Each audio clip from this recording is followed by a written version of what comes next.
I wanted to ask you, if you're a 17p deleted patient, the data that presented today on iwCLL was very impressive. And the data on, I mean, there were different, one was treatment naive, if I recall, and the data on ibrutinib was very impressive too, but there was a big difference between those numbers. The data looked better in the iwCLL trial, but is that because they were treatment naive?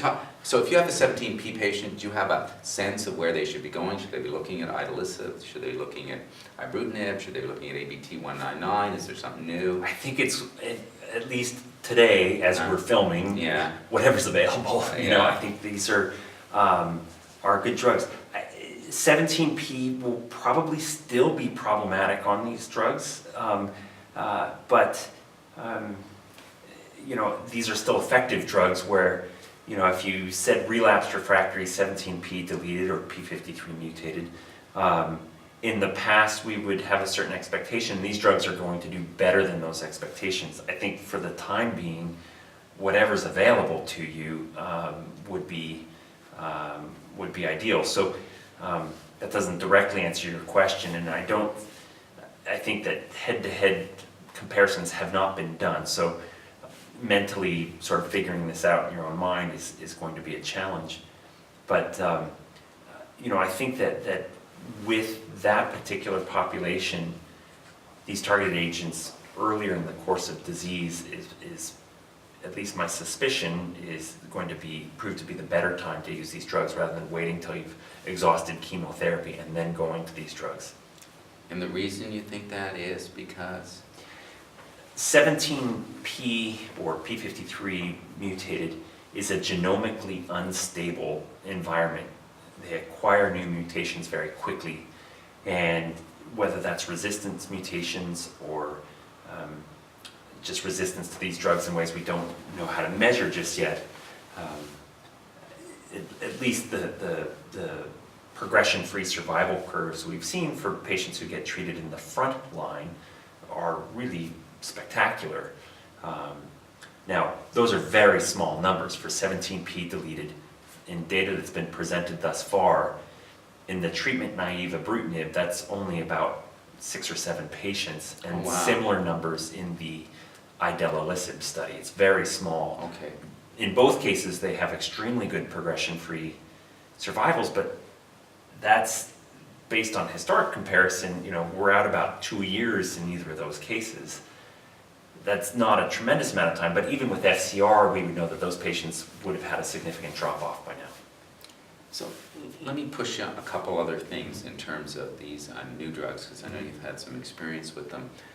One of the sort of hits against them is you're walking around with some disease. Most of us who are on these drugs, like myself, I'm in a partial remission. That's sort of the standard. There's a few people get to CR, but most people are walking around with partial remission.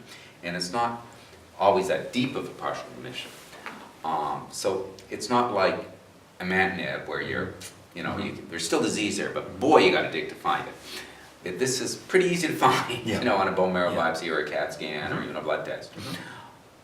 Well, how significant is that to be walking around with that disease? And I'm not just talking about the psychological worry that I have, but you from a hematologist's point of view, that I've got those cells still sitting there.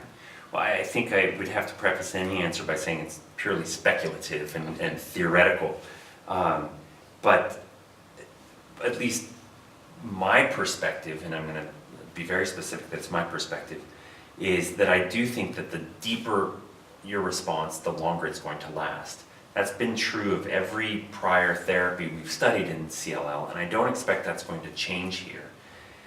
It may be that our time course is spaced out over a much longer window than we had experienced with chemotherapy previously. So, you know, if you got FCR and still had residual disease visible, and 17p deleted, that was a very bad situation.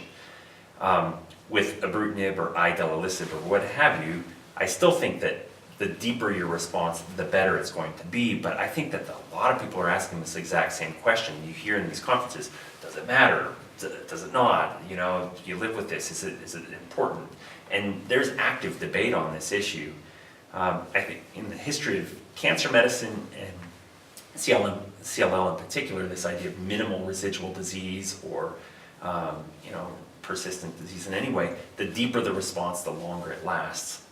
But don't people get deeper responses the longer they're on the medication? I mean, aren't you seeing improvements even after a year or even 2 years? I mean, am I wrong on that? That No, people, the disease seems to get, and when I look at the data that Susan O'Brien presented, at 3 months, 6 months, 12 months, you know, having gone to these conferences over the last couple of years, it keeps getting better, not worse. So, John Bird published a paper in New England Journal, I was a middle author on it, and if you looked at the time to maximal response with ibrutinib, it was about 18 months. So that response continued to improve till about 18 months, and at that point it started to look pretty flat. There wasn't a whole lot of change thereafter. But, so it would be foolish to, you know, do 3-4 months and say, we didn't clear it, this drug's a failure. That would be the wrong answer. I do worry that when this drug gets out there, some physicians who may be less aware of how the drug works and so forth may see, you still have disease, let's take you off the drug, it's not working. That would be the wrong answer. Yes, things continue to improve, at least to a point.